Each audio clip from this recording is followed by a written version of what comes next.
Well, it's Halloween and I gotta go babysit. Yeah, of all things, I gotta go watch some little heads for the night. But for the meantime, I'll show you a perfect example of a great movie turned into a real bomb. The first thing that bothers me is the actual manual. Halloween, Halloween. Just in case we didn't see it the first time. Then it says, a homicidal maniac has escaped from a mental institution. You mean Michael Myers? You control the babysitter character. You mean Laurie Strode? Guess they had some sort of copyright problem. Now, Exhibit B. What is this? Is this a bootleg? You'd think, right? But no, this is the real game. They actually sold this. Now, not every cartridge of Halloween was like this, but as Wizard Video Games was liquidating their inventory, they started doing this to minimize costs. Have you ever heard of a video game company that was cheap enough to just use a marker and write the name of the game on it? At least it's orange to kind of keep with the Halloween theme. You pop this in, you start it up, and there you go. That's Halloween on the Atari 2600. You play as the babysitter, which we already established. We assume it's Laurie Strode. That's Jamie Lee Curtis from the movie. But whatever, all we know is that you're trying to get away from Michael Myers and save all these kids that you're babysitting. Coming off of the Texas Chainsaw Massacre game, you might be pretty disappointed that you don't play as the killer this time, and that only makes the game even more boring. As far as the graphics go, it's pretty fair for 1983, but what kind of house is this where you're babysitting? There's no furniture whatsoever, the carpet is puke green and brown, the walls go from blue to hot pink, purple, green, and peach. Who the decorated this place? Some Atari rejects? So the idea of the game is that you're running around through this house, babysitting an infinite number of kids, and every now and then Michael Myers comes out jabbing his knife in a sort of robotic kind of way. Like in the movies, he's real slow, so if you use any common sense, you're not going to get killed. But he can also kill the kids. If he kills you, you lose a life, indicated by the jack-o'-lanterns on top of the screen, and if he kills the kids, nothing really seems to happen, but the goal is to get the kids and lead them to either corner of this house, whether it's the far left or the far right. Now, I don't know how the hell these rooms are supposed to be safe. It's not like you lock them in. There isn't even a door, so I guess Michael Myers just doesn't like to go in those last rooms. And each time you deliver a kid, you get 675 points. Why that number? I don't know. Now, I didn't really count, but there's something like 8 rooms. And you can also go on the top floor, but apparently this floor has really bad electrical problems because it keeps going dark, which is really annoying. Hate this. You know, all these colored rooms kind of remind me of the Poe story, Mask of the Red Death. But anyway, you're just grabbing kids, bringing them to the rooms, and you can find this black sword or something, I don't know. Maybe it's like a nightstick or a billy club. I'd suggest that it's a knife, but it's almost as big as your body. So your guess is as good as mine. It could be a big black for all I care. So anyway, you grab this thing which magically turns into a tiny green thing. Why the hell does it completely change in shape and color when you're holding it? But moving on, Michael Myers shows up and you can attack him with it or just hold it out and he'll walk into it on his own. Then he runs away and I'm just chasing him because I feel like it. You know, I just realized she's actually taller than him. And if you count that red blob of a skirt, she's wider too. That's a real threatening killer. So, of course I gotta mention the Halloween music that plays every time when Michael Myers is on the screen. It's cool to hear it the first time in all its Atari glory, but can it stop? After a while, it's like piercing your brain. So, that's about it. All I got left to show you is what happens when you die. It's hilarious. Your head disappears and you run around spurting pixelated blood out your neck. What you're looking at might be the first head decapitation ever in a video game. It's by far the most amusing part of the game, and after only a few minutes, you'll find yourself doing this deliberately.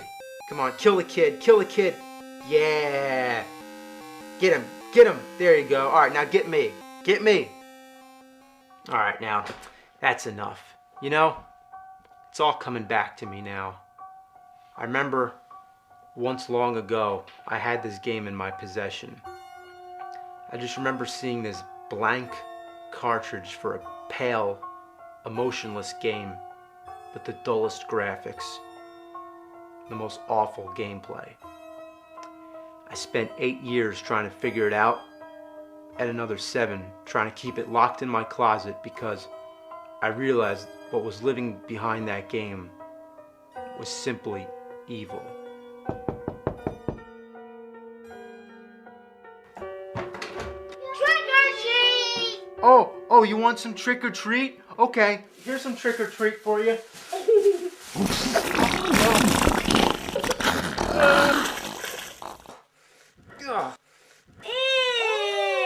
There you go, you little. There's some chocolate for you. That's not chocolate, that's poop. It's not chocolate, nor is it poop. It's Hey, you come on with some candy! I want some candy! Oh, yeah. Oh, take off your glasses! You'll be blind. Hey, wait, I got something for you too. A game. What the heck is this? It's an Atari game. The heck is an Atari, you dope? Oh, you don't know what Atari is? Oh, okay, hang on a second. First you pull my back and now you don't give me any candy. You're a dope. There you go, have fun. Hey, you dope, I want some candy. Well, now that I got that piece of off my hands, how about we check out a couple more? I mean, I got a little extra time before I gotta go babysit, and after all, it is Halloween, so how about a bonus? Boo! Haunted house! Well, it's pretty scary. Yeah, what the is this? I'm a pair of eyes going around. Oh God! Boom!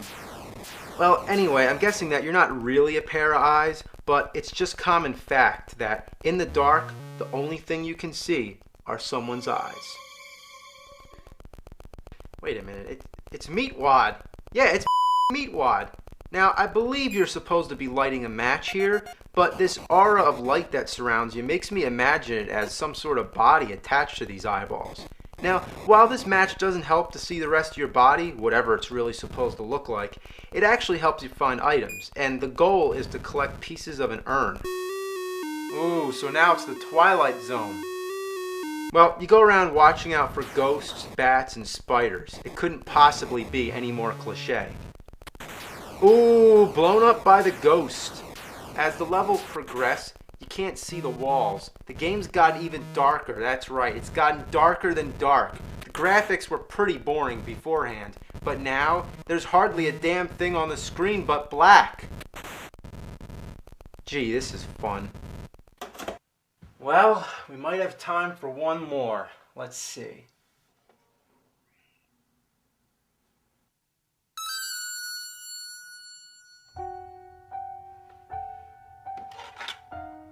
How about Frankenstein's monster?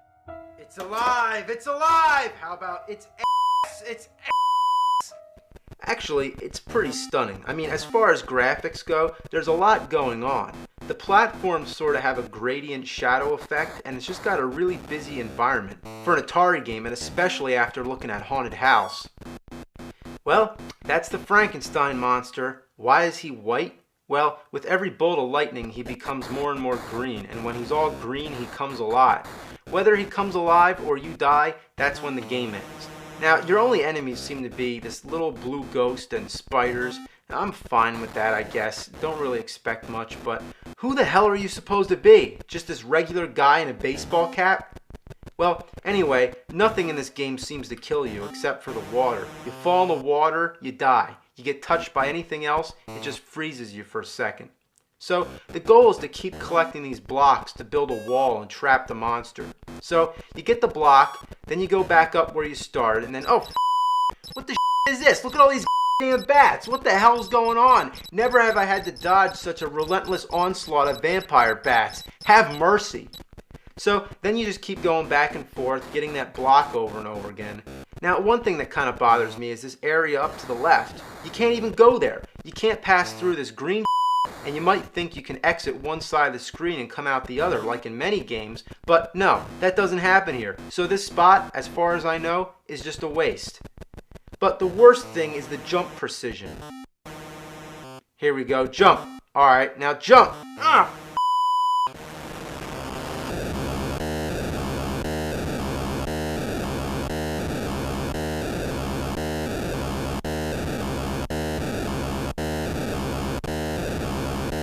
Oh God!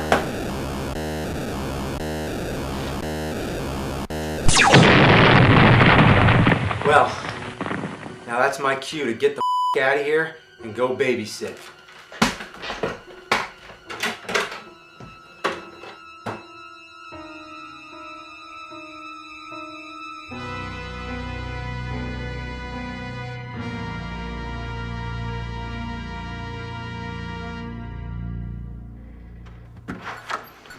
Alright, yo.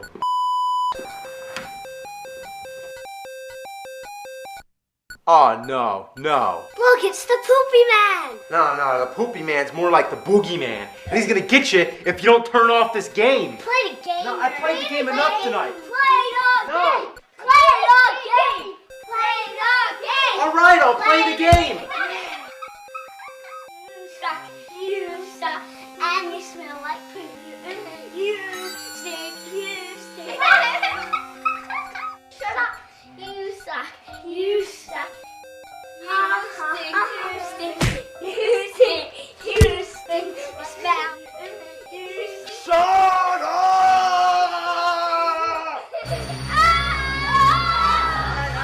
Stop. It's okay. You got a basement? Yeah. A circuit breaker? Yeah. Okay, alright then.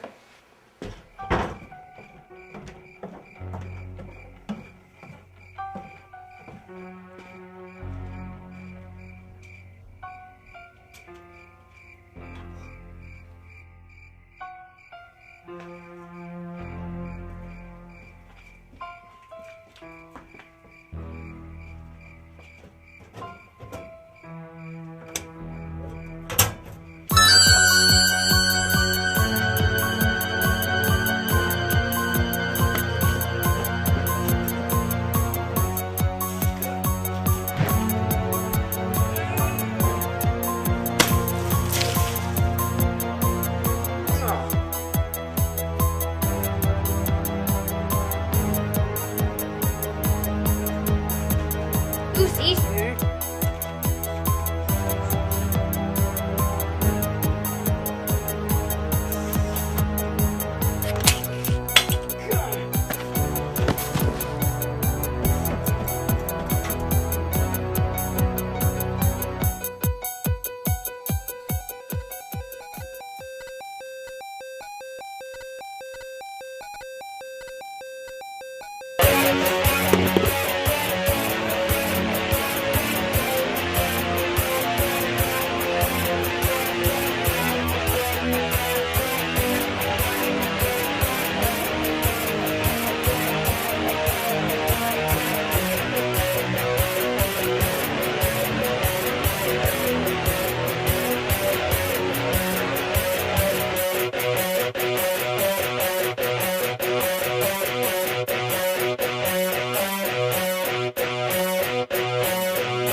One shot done.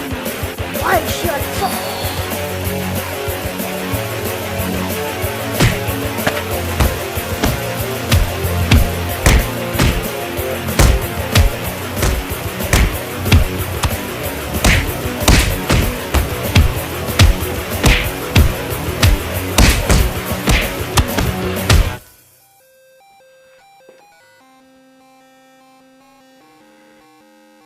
Was that the Poopy Man?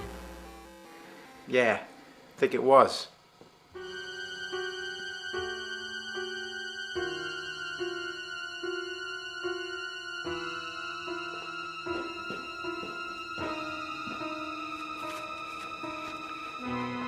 Hey, call the police. Tell the sheriff he's on the loose. Is this some kind of a joke? I've been tricked or treated like tonight. You don't know what is.